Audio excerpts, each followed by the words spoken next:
Coming to you live from downtown Detroit, this is Benzinga's Pre-Market Prep with your host, Joel Elconin. This is a volatile puppy here, isn't it? And Dennis Dick. I'm bidding a penny. I will buy the stock for a penny. With everything you need to start your trading day.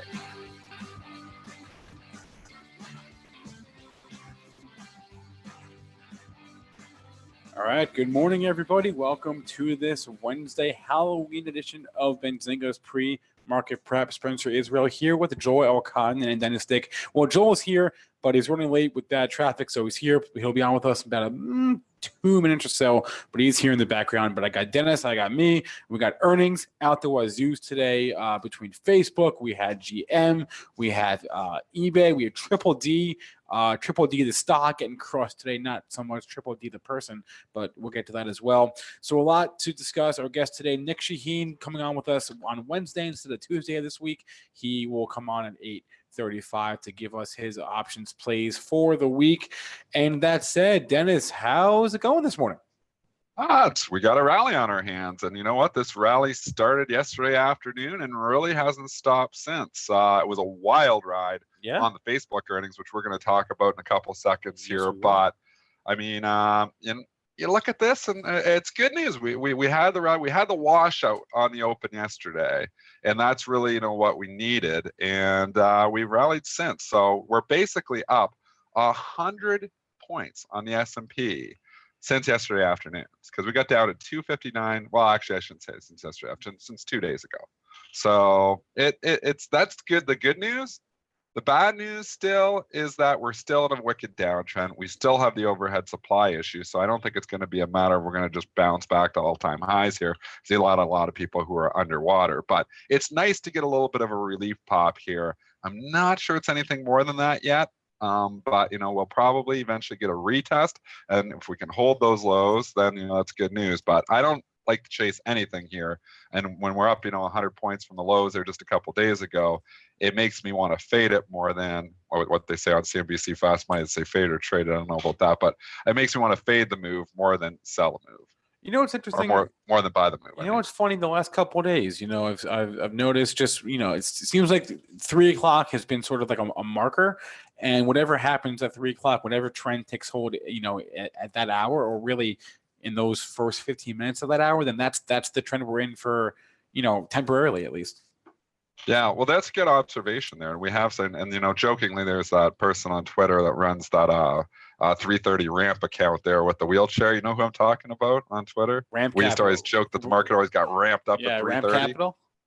What is it? Ramp Capital? Is that Ramp Capital? Yeah, and he always jokes that he's ramping up the market at 330, and there's something to that because you've got a lot of institutional orders that come out, for the close, starting at as early as 2 o'clock, but they really start to get heavier, after 3, and by 3:30, and then we know 3:45, we get the imbalance data there, and it can really move the market. I mean, I'm still going to say it. I've always said this: high frequency trading is noise. What really moves the markets is still institutional money, and if there's an institutional trader that wants to buy a ton of stock, the stock's going to go higher because it's just price impact of those orders. So after 3 o'clock, you really start to get a feel for whether there's buyers or sellers as more institutional orders come on the book for the close, and those orders are, when you put them on the book for the close, those are disseminated to the market now. You can get the early imbalance data, and then at 3:45, that's fully disseminated. So your observation is probably correct, Spencer, because that's when most of the institutional orders start to show up, and then they obviously execute on the close. So you often see, rallies up there when you've got a lot of buying imbalance on the close, or you see a sell-off when you got a lot of selling imbalance on the close. All right, while Joel's getting his workspace set up here, let's go into the Facebook report. They had low expectations that they were able to beat. This report didn't scream great news to me, but again, the bar was set rather low here. The EPS for Facebook coming in at $1.67 versus a $1.47 estimate. Revenue $13.73 versus $13.78 billion. So beat on the EPS. Slight miss on the revenue. Daily active users coming in at that was light, 1.49 versus 1.51 billion. estimate there. Monthly active users 2.27 versus 2.29 billion, so a slight miss on the MAUs and the DAUs, and the average revenue per user came in line with the estimates at $6.09. So all in all, beat on the EPS, miss on the sales, miss on the DAUs, miss on the MAUs, ARPU in line. I don't know what to take away from this. Well, and Spencer, bring up that pre-market chart. Yeah. So if you can zoom into the action right after the bell, please bring it up, because this was, or after hours chart, this was incredible. There was an incredible bounce, right on the earnings report there. So, and if I just, kind of, you zoom in there, you can see, and Spencer's going to try to get it for you, last night's action there, and we'll try to, break it down for you. But you had such a wild ride if you were trading this on earnings. So initially, it popped about 5 points on the initial report. You can't really even see it there because, the initial bar is so wild. And then it dropped, and then it rallied all the way back up. You can just look at this. And then it dropped 10 points again. I actually got down to the 136 handle. So, down 10 points on the day. And then it went on the wicked rally and rallied 15 points after that. So, I mean, and it has stabilized here now. The catalyst there for the 5:30 sell-off was the conference call when Zuckerberg was saying basically that they were going to crack down on some more fake accounts. And the market didn't like that, and they slammed it down. I was actually trading it at that time because I was playing it off the potential double bottom at 139. And this is how wild it was. So, and this was, I was actually a little bit late to come in. I had some stuff going on. So I didn't get here, I didn't get to the after hours action until almost 5 o'clock. But, and then I'm trying to get informed and trying to read it and trying to understand it all. But, I was looking at it, I was like, you know what? It was drifting down. I was like, I think it might bounce, at the low from the previous day, which was 139.03. So I was trying to play it off that low, and also the low from yesterday, 139.74. So I was like, they got some support in the 139 handles. I'll give it a shot. It wasn't going crazy then. But then those conference calls comments came out, and the stock just dropped in my face. So I was lying at 139 and change. And the thing was 136 in like 2 seconds. I was like, oh man, I'm caught on news. Obviously, on the wrong side of the news because he said about this stuff. But then it was this wicked whipsaw. It went 2 points wide at one time, and it was just shopping around. And I'm like, okay, well, I'm gonna, work out of this. It's like 139 bid. I was like, there's too much whipsaw action. I'm just gonna get out. Basically try to get a scratch. I queue up my order to sell at 139. I get printed at 141. So like literally that's how wild it was. Like in the 1 second I went to queue up my order, it rallied 2 points. Wow. So I actually made 2 points on it. I was trying to scratch the trade, but that's just how wild that trading was on that conference call. It was moving around 2-3 points every couple of seconds there for about a minute or two after he said those comments. And if anybody was trading it, it literally at one point in time I looked at the market and it was like 137 to 139 with nothing in between. So like 2 points wide, that's incredible on a stock that's that heavily traded, but just the book got cleaned out and there wasn't enough time for traders to put new orders in there. This was one of the more newsworthy conference calls. A lot of interesting comments were said. You mentioned the sales growth comment. That was, I believe, made by the CFO. They talked about just decelerating sales growth as they sort of crack down on fake accounts there. They also talked about total expenses. They expect that to rise 40 to 50% on a year-over-year basis. I would expect that, that's all has to do with the security and having to hire up and crack down on just accounts in general and the user base. So, they're increasing their expenses there. They're decelerating their sales growth. A lot of stuff was said on this call. I thought most interesting comment was when they said that their biggest competitor by far is iMessage, which is of course Apple. So they're really going all in on Messenger as sort of the future of the company here, or at least I guess that's the way they see it. But anyway, Facebook. I mean, I see it, and this is one I do have in my investment portfolio, but I'd like to add to it now, and I think you might get another shot here eventually because I don't think it's going to be like blast off. We're going to be 170 today. We could continue to go higher here for a couple of days. I think we're oversold enough that we need a couple of days of relief rally. We're seeing it, and we've kind of seen it, and we could continue there. But I don't think we're out of the woods here, and I think I get another shot. So if this thing ever gets back down to the lower 140s, the PE down there is almost approaching 20. And, they are still growing, the top and bottom line. I know it's not growing as fast as it was, but, year over year, I think what somebody said was 33% sales growth. There's still some huge growth here for Facebook. And yes, competition is coming for some of their stuff, but this is still one of the big players, in everything, and they're getting into everything else. They'll be a player even in augmented reality, which we've talked about. They're going to be a player in so many different things that I think if you're buying Facebook, even at 154 today and sticking in your long-term investment portfolio, I think you're happy. I think you're going to get a shot back in the lower 140s again, though, and that's where I might take my shot to actually stick a little bit more in my investment position. I've raised a lot of cash over the course of the last 2 weeks, and we've talked about that. And I will look to put some of that cash to work on potential pullbacks there, but I haven't put any of it to work yet. All right, 8:11, and we got our co-pilot, Joel Elconin, is in the house. He guess he had a rough drive in here, but he's with us now, Joel. I left the pool at 20-7. It took me an hour and 20 minutes to get in. It usually takes me about 27. But I do have some breaking news. Did you know Golden Tate was traded by the Lions? Yeah. No. I heard that 114 times on the sports radio station. We've officially thrown in the towel. Oh my gosh. And I'm just like, I can't believe that we're not on the radio. I have to listen to this. I have to listen to the same thing being repeated. Unbelievable. But welcome to Detroit sports. Yeah. Wow. No. 155. Dennis just likes me to give one number and one number only. That's for me. That's 155 here in Facebook. Double top there. Going back to earlier in the month. So there's my target on Facebook. It could go absolutely anywhere. What about, let's just stop and get your thoughts here on the overall market, because we talked it before you came in, and nice wick really in the last 2 days. So since, 2 days ago low, we're up 100 handles. So we've had a nice rally since the lows. We got down on the SPY, if we're using the SPY, down to 259.85. We're 270 here this morning. So up 100 points in basically just over 48 hours, not even 48 hours, because it was, in trading hours, we're talking about later 7 in the day. So it's been a nice rally. I mean, people are coming in now and saying the bottoms, and now you got a rally, but you're buying 100 handles than we were from just 2 days ago. I mean, aren't you chasing a bet if you're buying it up here now? Man, you know what? Yeah, I could. Yesterday was a critical day. I really thought that, you really had me worried in the morning. You were like, it was ugly, down 1,000 points, and my levels when you. Well, I don't know if I would say we're going down 1,000. You points. said we were going to be down 500 in the first hour. I think he was being. It was actually a good call. It was. We were up. We were trading up 15 handles, and I said, when I look under the hood, everything is down. I think we're going red today. I actually made a lot of money on that call. Remember, I lagged it. Yeah. I made a lot of money. So I wasn't saying we're going down 1,000 points, and I'm sorry if it came off that way. No. What I was saying was we're trading up. And we're going red because there's too much stuff that's red. So it was actually one of my better calls. And I had a couple other people call me out and say, "Oh, you were so bearish."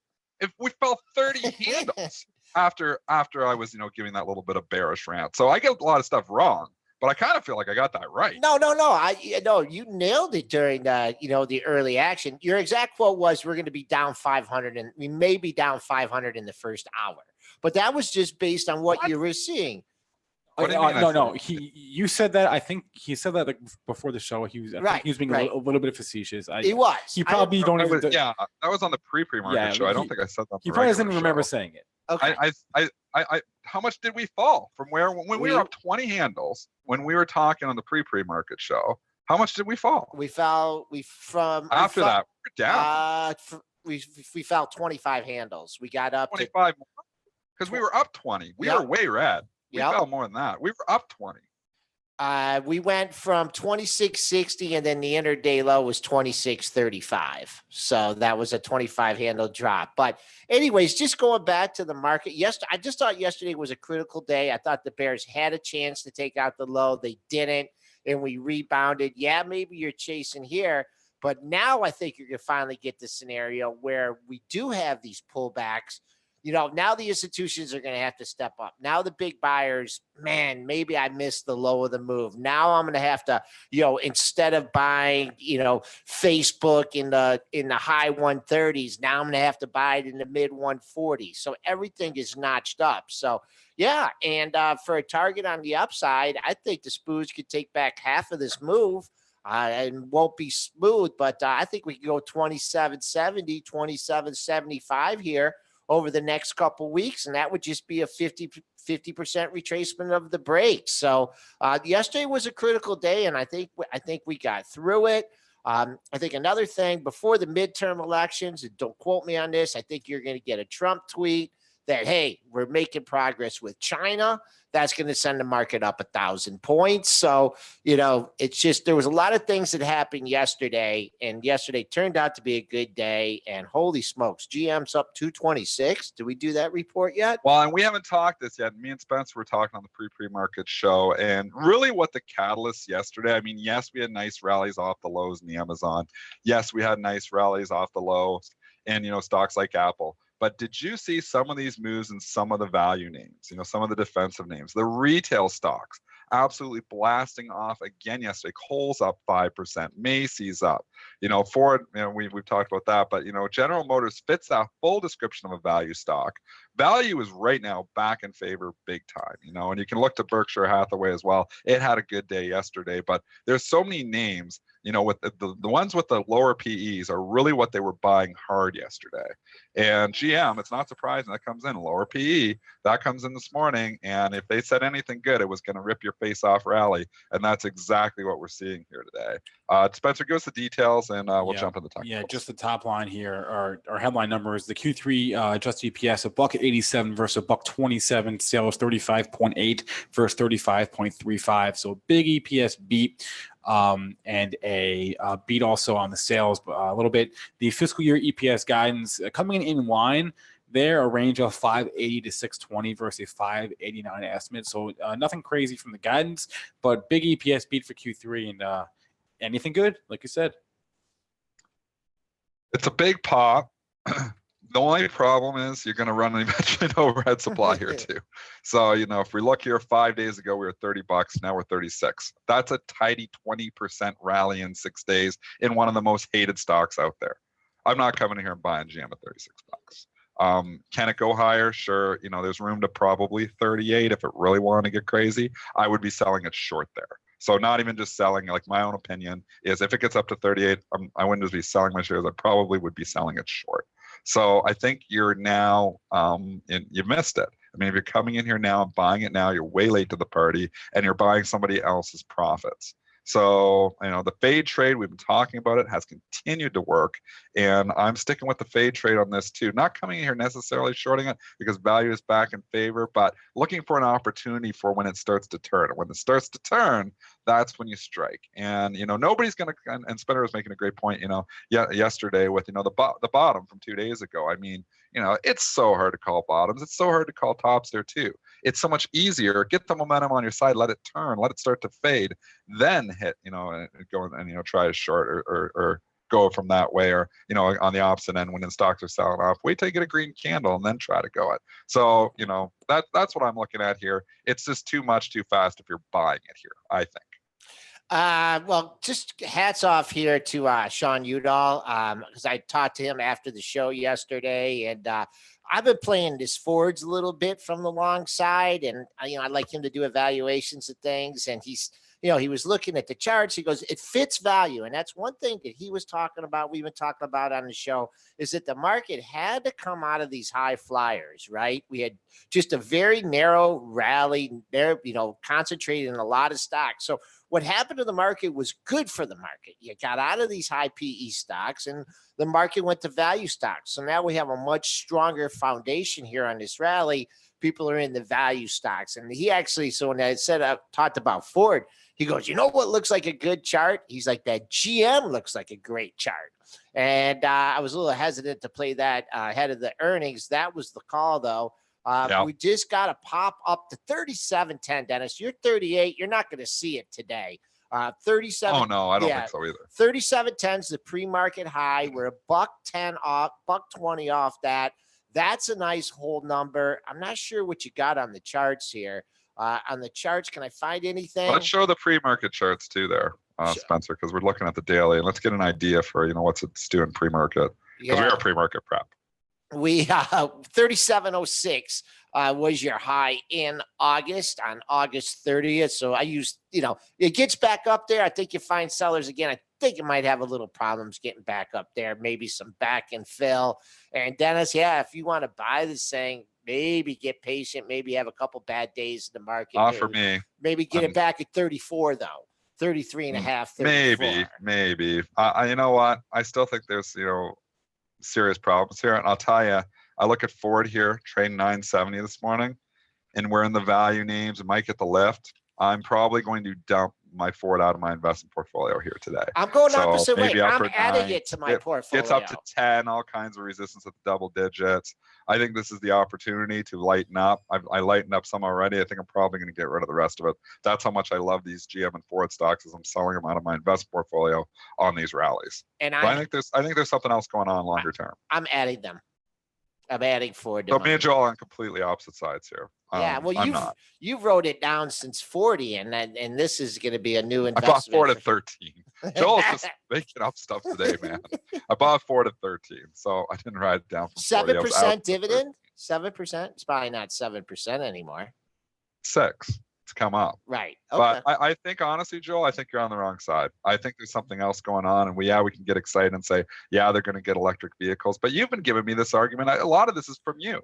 I mean, you've been giving me the argument for a long time that people aren't going to drive as many cars in 10 years. Well, what does that mean for Ford? Why are you buying Ford all of a sudden when you've been arguing against it the whole time? Because I want to know what's changed that you're all of a sudden bullish Ford and bullish these automotives when you've been arguing the whole time that people aren't going to drive cars as much in 5 to 10 years. Because I think that they're making the move. They're slowly making the move in autonomous vehicles, that they quit. Why is Ford? I didn't even see any headlines about Ford and autonomous vehicles. You think they're doing things. They built. I don't know. They got rid of the Fusion. Yeah, they just. I'm telling you, the center. They bought the train station. Okay, in Detroit, and they're going to be moving their headquarters down there, and they are going to make that into like the center for autonomous vehicals. They're going to get them out all over Detroit. Speculating? No. He's not making that up.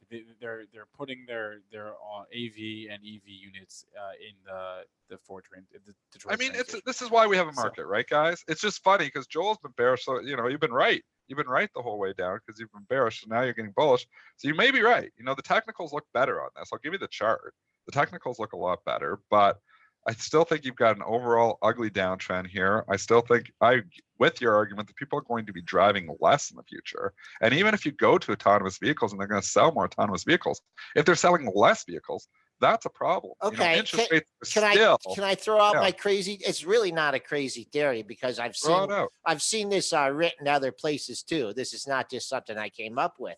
But what does Tesla need? They need production facilities, right? So here's Ford. They're stopped making their sedan levels. To me, it just makes total sense. And I know Musk is not going to do it because he's independent. He wants to break. But all those rotting production facilities, why don't you start making Teslas there? You can start kicking out. They could do like a joint venture? Yeah. Ford, Tesla? Why not? Because of Musk. Would it make some sense? Maybe, but Musk is all about independence. He's dead set against the big three. So but how is he going to? I really think there's no way Musk would ever do that. How is he going to mass produce cars? How is he going to mass produce cars? Intense. Well, no, he's got the production. They're talking about China. They're eventually going to get the facilities. I mean, if Tesla starts to make, and I like Tesla stock still. I know I have the love-hate with it there. It's at 329. I think you're going to get another shot here. I might actually even buy some if it starts to pull back. But I mean, we don't know how much. Just don't tell us about it if you buy it, okay? Just keep it to yourself. But anyways, you tell me and Joel are just in a full heated battle here to take out everything, which is good. This is why we have a market there. A lot of times we're on the same side. We're on opposite sides on all the trades here today, Joel. It seems like, but. You know what? I'm going to be selling my Ford probably today, so we'll see how that works out longer term. It'll be good to know. Is this going to be a wrong move for me? Maybe Ford is turning it around here imminently. I just look at the environment, and the last 2 years, Ford and GM couldn't have had a better environment. How about interest rates have been low? They've been selling record cars, and the stocks keep going down. That's telling me something else is going on. And when the stocks can't outperform in the best environment and in record sales, when are they going to outperform? That's my concern. That's why you have a market. I mean, I'll go 1070 versus, I mean, even I'm giving up. No, we're not talking like 1070. I'm selling out of my investment. I'm talking 10 years. Where is it in 10 years? I think Ford could be in big trouble in 10 years. If your own theory, Ford is going to be a lot longer than us. It's going to be around a lot longer than us. And long after we're gone, there's still going to be Ford Motor Company. Okay. Okay, you're putting words in my mouth again here, because I didn't say we're going under. You jumped on my words. I don't know where Ford is, but I think Ford stock is lower in 10 years. I think this environment. I really believe your argument. I've taken this all from you, Joel, that people are going to be driving less cars in 5 to 10 years. And if they're all going to be autonomous, maybe there are going to be, a lot more Teslas on the road. There's hardly any Teslas. This is Jason Rasnick. There's hardly any Teslas on the road right now. What happens when everybody sees a Tesla? So people are going to want those cars, and that's going to eat into their lunch too. I just think this is I think this Ford GM rally is the big opportunity to get the hell out. That's my opinion. All right. Well, time will tell here. Under their current structure, what they're doing, the vehicle selling, you are correct. If they can make changes into autonomous vehicles or group, sharing vehicles, yes, if going under the way that they're currently going, yes, I agree with you. I am anticipating changes being made, making more towards autonomous vehicles. You're going to have to. Yeah. But is it going to equal a higher bottom line than it was equaling, when they had record sales last year? I don't know. So anyways, that's why we have a market. It's a great argument here today. It's nice when we're on the opposite side of something here. Anyways, and who can everyone afford a Tesla? Is up at 10. I'm selling this thing under 10. Long term. Okay.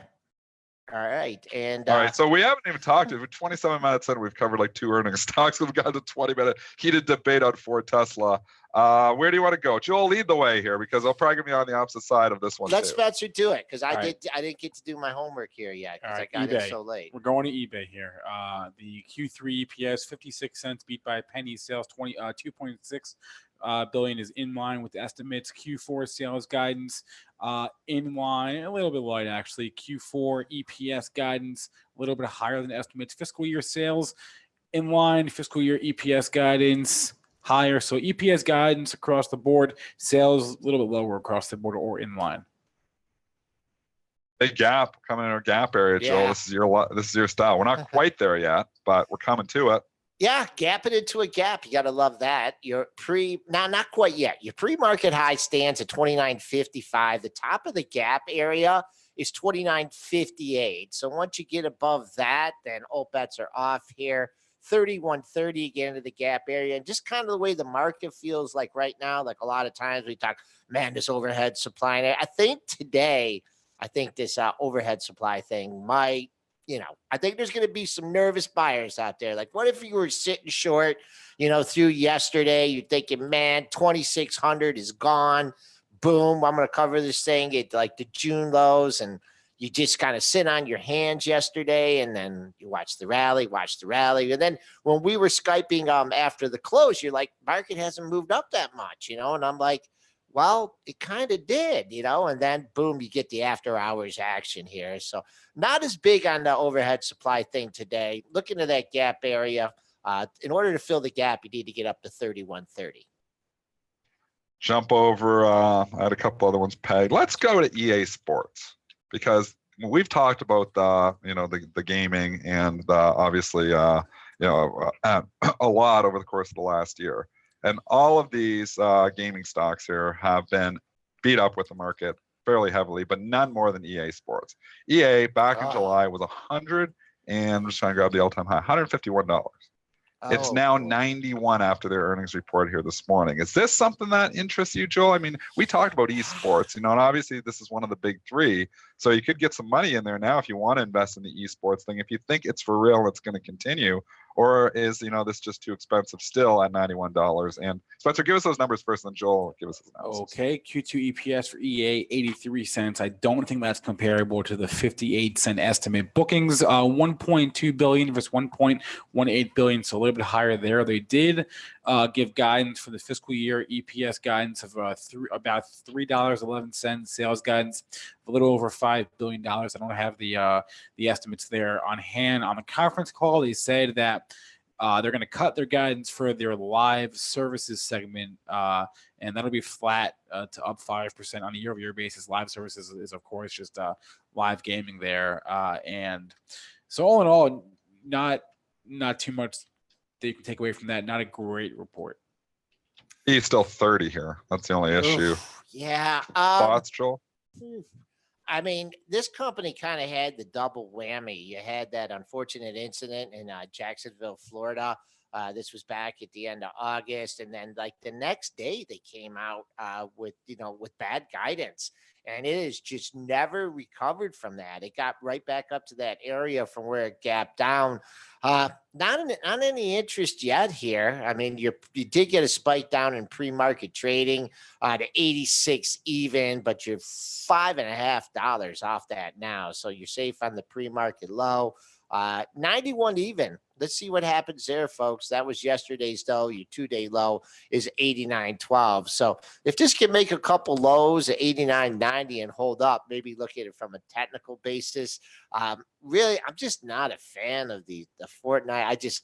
I think kids should be outside, playing tag instead of, on these games. So fundamentally, I'm not behind these companies, so I'm not looking at it. Maybe for a short-term swing trade based on technicals if it can find a bottom, but just not interested in the long term. Me and Joel just on the opposite side because I am interested in these things longer term.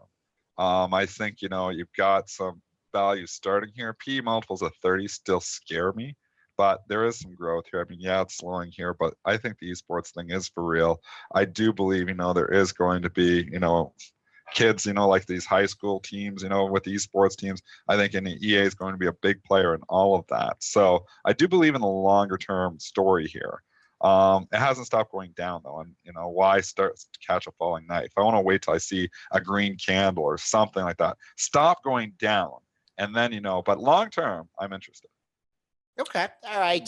There's a lot of money here. Yeah. There's a lot of money here to be made. I mean, just look at the headline. Just look at the headline we had yesterday in Take-Two. Is that their game launch made $725 million in the first 3 days of sales. That's the second highest opening weekend for a game ever. But I mean, that's one weekend. And these in-game sales that they make, the skins, that's how they get you. The skins, what like Activision? I don't know, remember, and I read, and I'm going off my memory here, so let me know if I'm wrong. But I think I read Activision made $2 billion in skins last year or something like that. And what is that? It's selling stuff inside the game. So okay, well here's a new sword you can get for your player. It's $2, and you can just go on, you can just buy this stuff in game.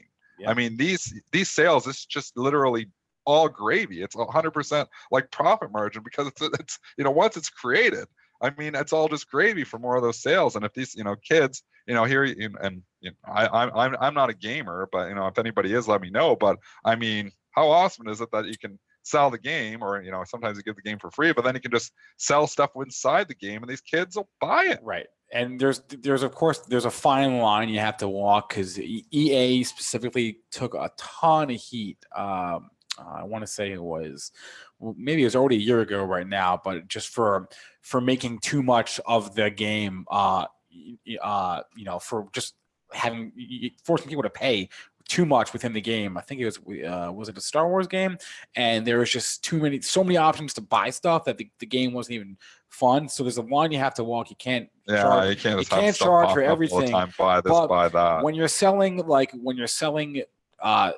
victory dances, which is a thing in Fortnite, you can sell anything. There's no rule on what you can and can't sell within the game, and it's just however creative you can be, and whatever people are willing to pay for. But there's a line you have to walk. The kids are absolutely, and they were into video games when I was a kid, but it's at another level here now. When you talk to teenagers and you talk to even younger kids than that, I mean, they talk these video games. These esports arenas are getting filled, with people who are watching people play video games. It sounds insane. Tens of thousands of people. Filling arenas to watch people play a video game. It sounds nuts. But you know what? It's real. And if you want to get in and you wanted to get a piece of the action, these are the big three players, and they are on sale right now. None more than EA. So if you're buying EA at $91 here this morning, I'm not going to argue with you. I almost want to do it too, but it's just such an ugly chart, Joel. And you're a technical analyst here. I mean, you look at this, and it hasn't even given any signs of life here yet. Best in breed is take two. I mean, I guess if you want, I think so. Yeah, that one's one's held up. That's not off the highs much either. Yeah, no. I mean, usually I'd like, I'll buy the dog here, but dogs usually end up staying dogs, and best in breed usually ends up staying best in breed. So, taking a look at that one. Also, ATVI has pulled off quite a bit as well. That's getting a little boost up 68 cents. So, but you know what? Other thing too is like we're looking at these things from how far they are from the highs. But these are just retracements, folks. These stocks have had tremendous runs. They were overdone. This is what happens to markets. Nicholas.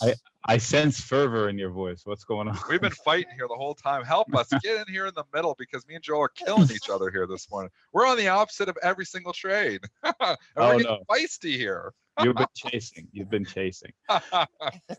Just talk. What are your thoughts on eSports? Because we're talking Electronic Arts here right now. It just had earnings. It's down another $3. But I was saying long term, maybe these things aren't that bad of, to take a shot on these things, because I think the long-term story is still intact here. I think this is, on sale because the overall market is selling everything with a higher PE. But I mean, I'm kind of a believer in the whole esports story here, and EA is going to be a player. What are your thoughts here on the big three, like EA, Activision, Take-Two? Long term. Okay, so the concept is not that I'm happy to hear about it every couple of weeks as a concept, the next thing to come, but I don't think I can deny it, because there are some big numbers at play. I mean, how many, it is just too big a theme to kill right here. So I think it has legs. That's my opinion. So would you be willing to write puts on any of these? No, because it's been tricky trading EA, for example. I thought I had a good handle on it. I made some good calls on it, and I still failed to make good money on it. So I gave up personally on trading EA, for example. Activision, I believe I've helped a lot of money on Activision. Maybe it's a little better. I'm probably more inclined to use that. But I don't know enough to write puts on it. When I write puts on something, I want to know about it, or I want to be okay owning the shares. And in this case, they're too high for me to own the shares at these levels because I don't know enough. It's nothing against them. It's against me doing homework on them. It's kind of like eating snail when there's chicken. So when we run out of chicken, I'll go eat snail. Come on, the snail's the delicacy. Yeah, when we run out of chicken, I'll go buy frog leg. You don't eat escargot? Stop. You don't eat escargot? No, I do not. Oh, that's great. You did that garlic butter. Come on in here, man. Just eat the butter. If you like the butter, just make a cup of butter and drink that. Why bother with the snail? So anyway, Activision, speaking of Activision, it's at a longer term pivot level here. So maybe at 82, it wasn't right, but maybe also at 58, it wasn't right. So somewhere in the middle lies the truth. And it's really, if you look at it, it's almost a visual median to the thing. So maybe that's the better bet. But EA, I gave up on it myself to make money on it. Is this a cooking show? We're talking about. Okay, Nick, I guess since you're going to be Mr. Moderator here, Dennis and I were having a good debate on Fords. And I've been talking to you about it a little bit. Just, long-term and short-term on Ford's traded up 26 cents. And Ford, the future of Ford and GM and Tesla. So we'll just put you on the spot. What's it going to do today? What's it going to do in 5 years? What's it going to do in 10 years? Okay, so you know that I was also long Ford. It was a long bet. It wasn't an investment. And I got out of it, I think, at 9.55 or whatever it poked at. I don't know where it's at today, this morning. 9.70. Okay, right so I'm missing out on 20 cents worth of options profits there. I just posted Ford's, this is a weekly chart. So if I'm long a chart that looks like this, I tend to not I tend to not get off it. But I had too many longs and I just couldn't manage it, and I was moderating the chat room, so I can't look at everything. So sometimes I decide to get out. it looks pretty good if they can break the lower high weekly trend, kind of like a cone shape. And they say when it breaks the upper lip of it, it tends to go up a heck of a lot more. 10, one level obviously is 10, some sort of a pivot level there, and then 1050. Those might be two exit spots for some of the people that have been long. In concept, I think they were doing everything wrong. So what else can go wrong for Ford? That is kind of like the bullish thesis. Tesla, I made some good money on Tesla. I got lucky. And I'm still short puts, but I'm not chasing calls anymore. Yesterday, there were a couple of opportunities to do intraday calls. But if you had the right levels, you knew not to chase the second one until they broke over it, and they didn't, and they fell back down. And today they're trying to reload it. I heard some chatter about Elon buying his own stock. I don't know if it's the same $20 million he announced before. He said he bought 10 and another 10 slated. I'm not sure. I really don't care. I'm more comfortable selling puts at, say, 195 than trying to chase calls here. One caution on Tesla, 13Fs are due soon. Yep. And these are backwards looking to the period of time where we had the debacle with the headlines. So how many whales are going to say we got out of Tesla? So that's why I don't want to hold calls in Tesla. And that's why if I'm long the stock, I may want to invest in some puts. Right. I was just going to bring that up. You mentioned that yesterday, those 13Fs. I mean, even though they're after the fact, Jack, it still moves stocks is something you have to be aware of here. So, I'm not sure, who's been in and out of the stock. I don't know. If you had some big, I think Ron Perlman has been a big bull, and there's some of the other ones that have influence. But yeah, that's a great point here. Moving on, Stock Hunter wants to know what you think of American Airlines. Okay, so there has been a lot of big moves in airline stocks, and I did catch a couple. I can't remember which ones now, but let me look up on the airline as far as American Airlines is concerned. So long term, I always believe that they will find a way to mess it up. Whatever they have something good going on, they will find a way to mess it up. But that seems to have gone away somewhat because now they seem to be charging everything, and we just take it. So AAL, as far as a weekly chart, is not that attractive. Like it hasn't done a lot, but maybe that's where the opportunity lies. Why is it so low and everything is going so well? On the daily chart, it looks like it has an opportunity to prove itself a little better. I don't know what it's doing this morning. It's up 54 cents at 35.20. Okay. 35.20 is exciting. 35.50 would be a lot more exciting because there is a line. That was the last point of failure on October 17th. I think, and that may launch another leg higher. So I would look at that point and then somewhere around 37 where it starts to hit resistance from a prior pivot point. So if you look left on the chart I'm going to post here on the daily, that would be another, if it starts stalling there, I don't immediately panic because that's where sellers might come in because that's a prior accident scene, so to speak. So you just take it one level at a time. Right. I think 38.40 is a point of control of sorts, so that would be also another place. All right, let's stick with the chat here. We're on with Nick Chahine. He's the author of Create Income with Option Spreads. Joins us every Tuesday to share his technical and fundamental outlooks on the markets here. Jazz in the chat here is asking about Best Buy and retailers. Caught a bid. Yes. Is this another stock on your do not trade list? I just don't get it. People love it, and I just don't get it. I mean, I'm a techie. I haven't been in Best Buy maybe in 2 years. I think last time I went was to buy either an Echo Dot or something like that when it first came out. So, okay, so it's trading inside of a range on a daily chart, but unfortunately, it's a big range, so it swings up and down by about 15% eyeball.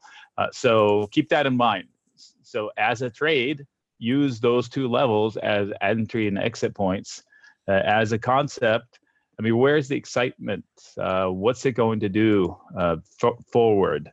It has all the competition from Amazon and everybody else that's online competition. They say they found a niche. Okay, so they're the last man standing, so to speak, last store standing, and they're trying to eke by. I don't know if I get excited on that. But as a trading vehicle, it's good. Like around here is where would be a buying point, and around 78 where would be an exit point for swing trades. Headlines aside, earnings are catalysts. Make sure to trade around those earnings as well. All right. Also coming out of the chat here, Estee Lauder, EL, trading up 10 sticks here. I was looking at a couple value stocks, over the last couple of days, and, the XLP, I was looking at the components, and I took a stab on the absolute wrong one. Colgate Palmolive ended up getting crushed on. But I was looking at them like, oh, Estee Lauder. And I looked at the chart. I ignored that one.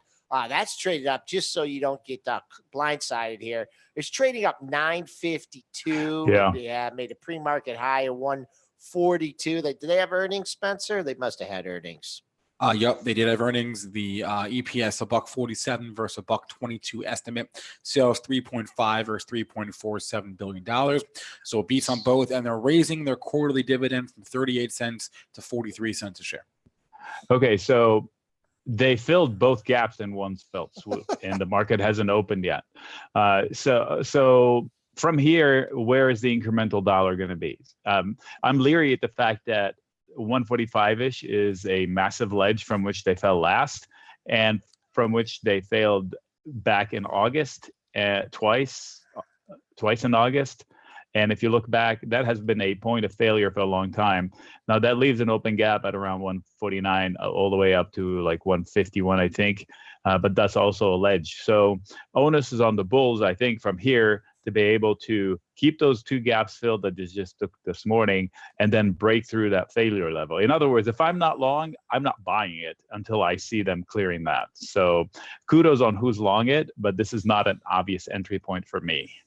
Yeah, it is. Filling gaps, you just, also if you have any short-term options here, any of the calls here, people might be booking here. In order to you're filling one gap, now to fill the other one, if you want a potential area of resistance, 143.21. That's not quite your pre-market high yet. Here's a tough stock for you here. Alibaba. Boy, oh boy. New low of the move yesterday. Everyone loves the stock, and it just keeps going down. Your thoughts on Alibaba? Earnings on Friday. Thanks, Spence. So Baidu had earnings, no? So anyway, Baba is a continent China trade, I think, and the FANG trade, and tech. So everything that's hated in the market, Alibaba is. If you look up a weekly chart, if you remember, I think in June somewhere last year, suddenly there was a reset in the love for Alibaba. It's something they said, management promised big things, and they delivered a couple of times. So this is like a longer case of AMD, where in AMD in July, everybody loved it and it went to the moon. So we shorted it, saying there's no way they can fulfill all that promise, all the expectations. Maybe that's the same case in Alibaba. Not a place to start shorting it. Maybe a place to start nibbling, because I'm going to post a weekly chart to where it gave back probably half or a little more than half. I don't have time to pull up the actual measuring stick, but you can see it. So, and look back to where they broke out from, one big green candle. You can totally see it. These are weeklies. So something happened then where they said and promised, and now they gave back everything to that point. To me, if the markets are not going to collapse in general, that's probably a good starting point. Okay. Let's see here. Coming out of the chat here. Oh, here's another one tough for you, Nick. Tough one. Nvidia, pulling back along with the rest of the chip sector. Any thoughts? Oh, I see a nice. It's up $6. That's too bad. Yeah. I would have loved to see this thing going through 204 with a little mo, but that's $6 away. Thoughts on Nvidia? Pretty bullish weekly candles so far. Great stock and a great concept as far as an industry. So I wouldn't short it. And if I were one to take if markets are higher, Nvidia's higher, Amazon's high, all the ones that are falling fast. I mean, these are momentum stocks. What do? They run fast in either direction. If the markets are rallying, they're going to be up at the top. If the markets are falling, they're going to be way in the toilet. So you decide where markets are going to go and bet on Nvidia. That's Nick, my opinion. Let's just and just maybe we could finish with this, but you write puts. This is one of the main things you do is you look at these, and I mean in the last couple of weeks, we've been straight down, and if you're looking, you must be writing some putts, like in what have you been doing the last couple of weeks? Talk about the last, because we've been in carnage here, and you usually get aggressive when you start to see blood in the water. Yeah. Well, what have you been doing? So I'll give you a perfect example. Yeah. This week, Boeing fell off a cliff on big time. Yeah, on a headline. Yesterday. Right, on a headline. It was something happened with the China trade, and then a plane, something. I remember planes on fire, and Boeing dipped for like 20 minutes. So it was an opportunity. So I sold a 2020 put at 175, and the next day I bought it back for about a 15% profit. So that's, I mean, Boeing at 175, give it to me all day if it happens. What did you get for the 175? I can't remember now. I mean, I can look it up. But the point is, how far do you go out to even find? I mean, you're talking it was 50 points out. January 2020 at $175. So I said, if it falls through 175, I'll buy your shares from you. And somebody gave me a premium for that. Insurance. You're writing insurance to the market. Right. So that's the kind of risk. I mean, I don't write 2020 puts often, but it was a trade. I didn't do it as an investment. I knew that it was going to bounce back. I didn't want to stand in front of the wood chipper so closely. So I went to 2020 and took the binoculars and was watching the war way from far away. So that's the kind of things you can do, but you have to do it with value. Like I know that Boeing has a value because it has a sales backlog for 10 years or so. I've got a second question for you though. When you're doing something like that, because the premiums are obviously going to be lower than if you're writing the 250 or the 300. Do you still not bite off more than you can chew type of deal? I mean, just in case, black swan event happens, crash, because I see this all the time. I see traders, and I'm pretty sure you're not like this, but I see traders that come and write puts naked, and they do it on way more stock than they could afford to chew. They say, "Oh, I'll buy it when it gets down," but then they do it on 10 times, their portfolio value, and it's like, well, you don't have the money to do that or something. What I usually say in every trade I write up when they're selling risk, naked risk, I say I only sell it if I'm capable and willing to own the shares at that level. So if I can't own it, I don't do it because that locks up your account. So if you wake up and something has happened and they ratcheted up the margin requirements, and believe me, they can do it at any point in time. They say we tripled our margin requirements, and suddenly you have, even though the trade is viable, they say you have to get 100 grand to cover your position there. They saw you out of it. And then they do that, or they lock up your account until you buy puts to cover that. So it's not ideal. You need liquidity. So I don't put myself in the corner. So when I do it, I don't do it on, we go back on Webvan. I don't do it on dangerous stuff that I can't afford to buy. Like I was short, if I were short IQ puts into earnings, I would not be short IQ puts naked into earnings. I did it once with Twilio. I was short Twilio earnings when it fell 25% a year or two ago. But I bought 5-cent protection for the earnings event, and thank goodness I did at the time because it fell through my sold put, and I ended up making money just because of that. So I don't go out risking money I don't have. All right, we've been on the line with Nick Chahine, author of Create Income with Option Spreads, joins us every Tuesday except for this week when he's obviously joining us on Wednesday. Nick, thanks so much for the time today, and we'll talk to you in a week. Been great. Looking forward. Pulling up a chart of the S&Ps right now, Joel. What's cooking? We're just continuing to make new highs on the session. 27.14 is your pre-market high here, man. I could give you resistance. I didn't get my levels out here in a hurry, but 2723.75 is your 4-day high. That's 13-14 handles from here. Our average daily range now has expanded to 60 handles. So that would take you up to 27, 42.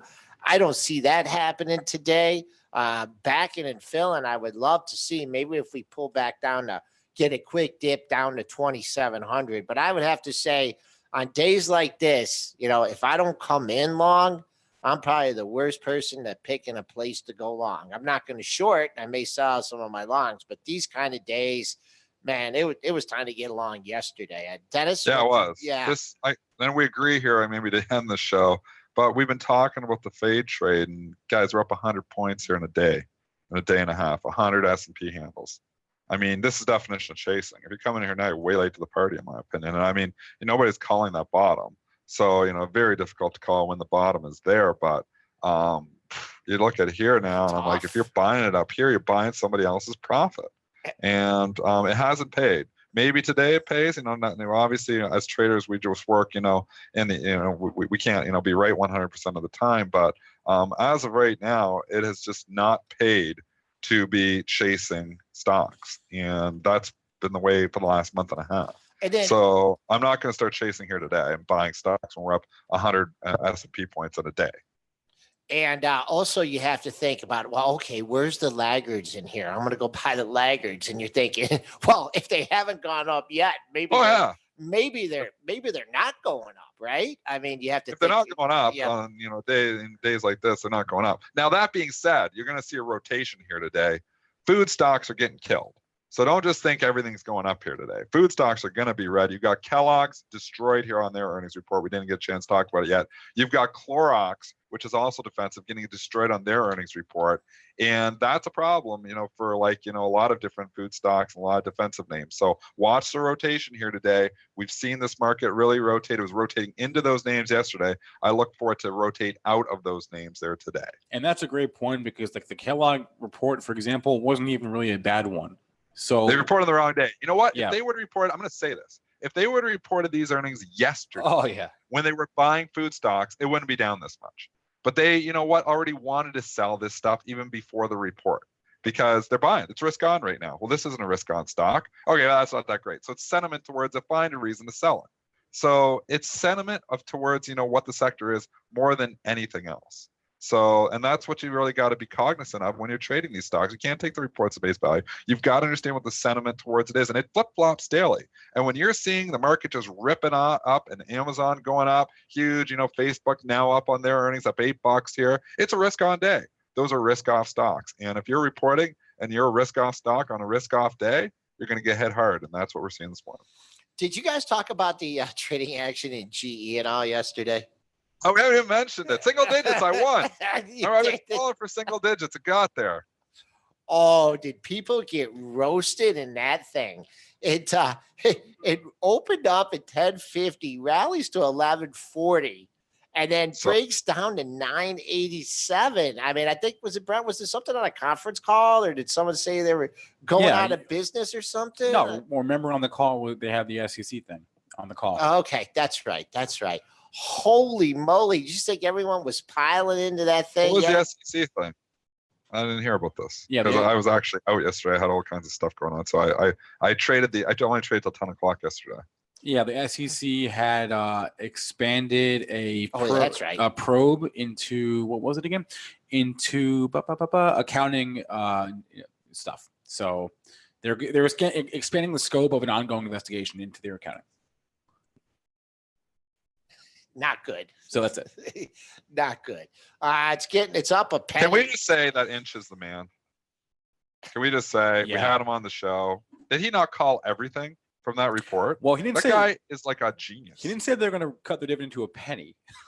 Well, he said they were going to cut it. He said they're going to cut it, and he says they should do it substantially. They did, but he talked about the accounting in that report. I read that Inch report. You know, we had it there, and we talked about. We had him on the show. He was discussing it on the show before the report. And you know what? He was right on everything really so far. And it's only like a week later. I mean, that guy was the first guy, and if you aren't following the story, when the GE was $30, he came out and said it was a sell and that they were going to eventually have to cut the dividend. And that was when everybody still loved the stock. I wish I would have listened to him back then. And I didn't, obviously, and I wrote it down a long ways. But I tell you, he was right again here. That guy just knows his stuff. Yeah, he got on CNBC yesterday after secondary. Scooped by Benzinga. Yeah, after being on Benzinga's no, but it was just great. I mean, Brent always says, let's reach out to these analysts and stuff. And when I saw he switched over to Gordon Haskett, I got a hold of him and he said, he was very honest. He goes, I can't comment until, we publish some research on it. And boom, he sent it to us right away. So thanks, John. If you're listening, we'll get him back on another couple of weeks to get his evaluation. I'm not buying the stock for my investment portfolio until he tells me to buy it. You know what? I'm too. Yeah, we just like we follow Gordon Johnson and Solar. We follow Gordon Haskett and Inch on GE. When he comes out and says GE has turned around to buy, that's when I'm buying GE. So he's still got a sell rating on it, does he not? So yeah, he does. So you're not following UBS, upgrading them to buy today? They're upgrading GE to buy today? Yeah. Oh. Okay. Guess not. Here's how great GE is. We're up 1.2% in the overall market here. GE's trying. It's up 4 cents. It's got a 200 and what was it? I just looked at it. The sell and balance. Oh, yeah, it always does. 384,000 shares to sell. Eternal. They have had a sell and balance every day. I feel like for the last year. There's some institutions just keep selling this thing. There's a reason for that. And you know what? It got to single digits. I've been calling for single digits ever since I sold my stock up at 17. And I sold the rest of it, I think, at like 14. I've been calling for single digits. We got there yesterday. I think we're going back there again, maybe today. Okay. I don't think we're done with the pain train in GE. All right, let's wrap things up. S&P's 2 points off the high of the session. 27.23, 27.23. 75 is your 4-day high. Spencer? All right. Yeah, looking ahead to tomorrow's show, we are going to be joined by Mark Chahine. Not sure if he's still in Italy, but with all the volatility we've had, I'm sure he'll have some thoughts on the markets tomorrow. I want to thank our guest, Nick Chahine. I want to thank everyone in our chats on YouTube and premarket.benzinga.com. That's on our site there. You have to log in, create an account there, and that chat's going all day.